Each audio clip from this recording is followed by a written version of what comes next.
अस्सलाम वालेकुम dear viewers. Physics का chapter number 10 simple harmonic motion. Today's topic ball and bowl system and motion of a simple pendulum. सबसे पहले ball and bowl system describe करते हैं। Simple harmonic motion की एक और मिसाल बाउल में पड़े हुए बॉल की मोशन है।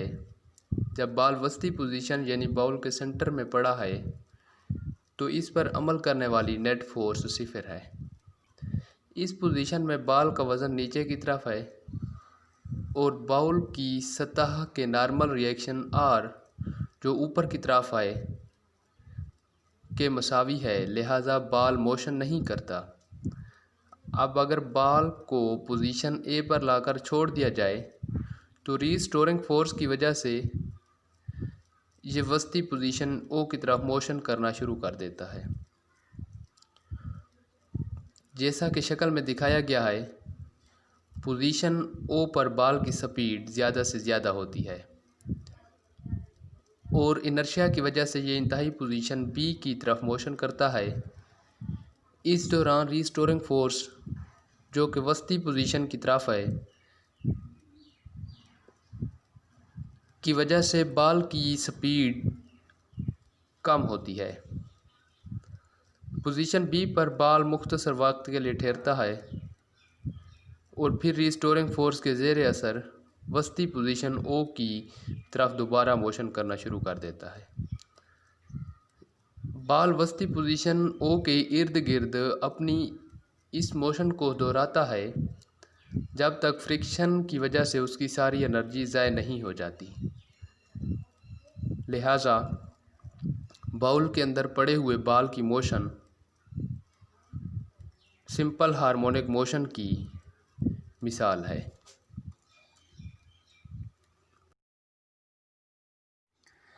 अब हम सिंपल पेंडुलम की मोशन को डिस्क्राइब करते हैं जो कि मैस m की छोटी भारी गोली पर मुश्तमिल होता है जो लंबाई l के बारीक लेकिन मजबूत धागे की मदद से एक मजबूत सहारे से लटकी होती है। वस्ती पोजीशन ओ पर गोली पर अमल करने वाली नेट फोर्स 0 है और ये साकन हालत में है। अब अगर हम गोली को इंतहाई पोजीशन ए पर ले आएँ तो नेट फोर्स 0 नहीं होगी। धागे की सिमत में कोई फोर्स अमल नहीं करती।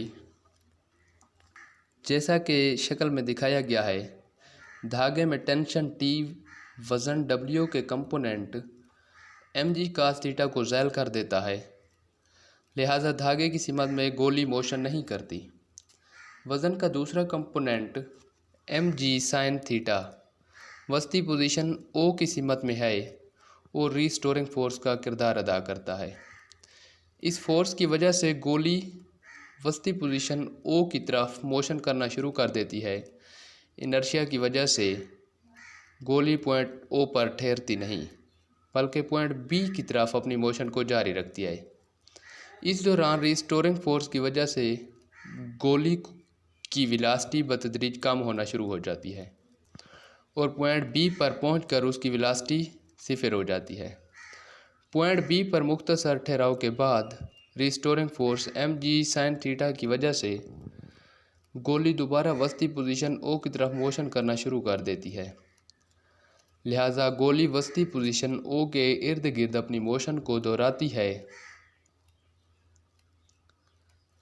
ये इजाफा रीस्टोरिंग फोर्स की वजह से होता है जिसकी सिमत पॉइंट O की तरफ है, लिहाजा गोली का एक्सेलरेशन भी पॉइंट O की तरफ है। इस तरह जब गोली पॉइंट O से B की तरफ हरकत करती है तो रीस्टोरिंग फोर्स की वजह से इसकी स्पीड बतदरीज कम होना शुरू हो जाती है। लेकिन रीस्टोरिंग फोर्स चूँकि अब भी पॉइंट O की तरफ ही है, गोली का एक्सेलरेशन अब भी पॉइंट O की तरफ है, इससे ज़ाहिर होता है कि गोली का एक्सेलरेशन हमेशा वस्ती पोजीशन O की तरफ होता है। लिहाजा सादा पेंडुलम की मोशन भी सिंपल हार्मोनिक मोशन की मिसाल है। अब टाइम पीरियड का formula T = 2π L/g under root simple harmonic motion को बयान करते हैं। सिंपल हार्मोनिक मोशन में नेट फोर्स वस्ती पोजीशन से डिस्प्लेसमेंट के डायरेक्टली प्रोपोर्शनल होती है और इसकी सिमत हमेशा वस्ती पोजीशन की तरफ होती है। अब हम सिंपल हार्मोनिक मोशन की कैरेक्टरिस्टिक्स बयान करते हैं। सिंपल हार्मोनिक मोशन में जिस्म हमेशा एक वस्ती पोजीशन के गिर्द मोशन करता है। इसका एक्सेलरेशन हमेशा वस्ती पोजीशन की तरफ होता है। एक्सेलरेशन की मिकदार हमेशा उसकी वस्ती पोजीशन से डिस्प्लेसमेंट के डायरेक्टली प्रोपोर्शनल होती है, यानी एक्सेलरेशन वस्ती पोजीशन पर सिफर और इंतहाई पॉइंट्स पर ज़्यादा से ज़्यादा होता है। वस्ती पोजीशन पर उसकी वेलोसिटी ज़्यादा से ज़्यादा, जबकि इंतहाई पोजीशन पर सिफर होती है। कुछ डेफिनेशन हैं जो सिंपल हार्मोनिक मोशन में इस्तेमाल होती हैं। सबसे पहले वाइब्रेशन। किसी वस्ती पोजीशन के इर्द गिर्द वाइब्रेटरी मोशन करते हुए जिस्म के एक साइकिल या मुकम्मल चक्कर को एक वाइब्रेशन कहते हैं। दूसरी टाइम पीरियड। किसी पॉइंट के गिर्द वाइब्रेटरी मोशन करते हुए जिस्म के एक वाइब्रेशन मुकम्मल करने के लिए दरकार वक्त को टाइम पीरियड कहते हैं। इसे टी से ज़ाहिर किया जाता है। टाइम पीरियड का यूनिट सेकंड है। फ्रीक्वेंसी। किसी पॉइंट के गिर्द वाइब्रेटरी मोशन करते हुए जिस्म की एक सेकंड में वाइब्रेशन की तादाद फ्रीक्वेंसी कहलाती है। इसे स्मॉल एफ से ज़ाहिर किया जाता है। फ्रीक्वेंसी का यूनिट हर्ट्ज़ है या इसे पर सेकंड में भी लिखा जाता है। एम्पलीट्यूड। किसी पॉइंट के इर्द गिर्द वाइब्रेटरी मोशन करते हुए जिस्म का इस पॉइंट से ज़्यादा डिस्प्लेसमेंट एम्पलीट्यूड कहलाता है। इसका यूनिट मीटर है जिसे एम से ज़ाहिर किया जाता है। डियर व्यूअर्स, आज का हमारा टॉपिक यहाँ तक इख्तिताम पज़ीर हुआ।